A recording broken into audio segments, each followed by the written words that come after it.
One of the policies that we had and which we still have is a regional cross-border trade, informal cross-border trade. This policy, which was signed by our ministers at regional level, allows for the communities to trade informally. However, unfortunately, most of the government structures in the three countries are not aware of the provisions of this policy. So it became very difficult to roll out on the ground. And it is therefore imperative that in the next time round, or whoever comes up, or whatever program comes after this, takes over and takes up this initiative and makes sure that it is domesticated at country level. The Dawa River forms the boundary between Kenya and Ethiopia, and to some extent Ethiopia and Somalia.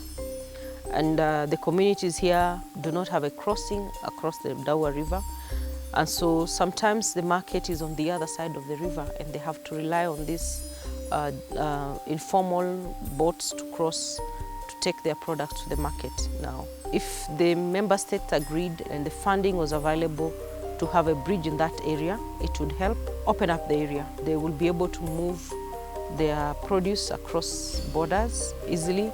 The people would also be able to move much more easier. So that would help them at least access markets that they are unable to access even at this time.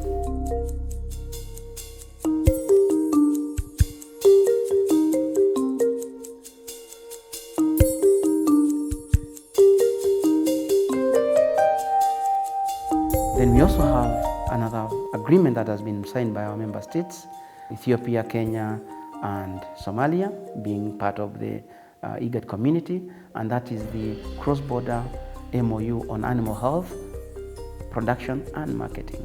Provisions of this MOU allows communities to move across the borders for trade and for animal health and of course for grazing.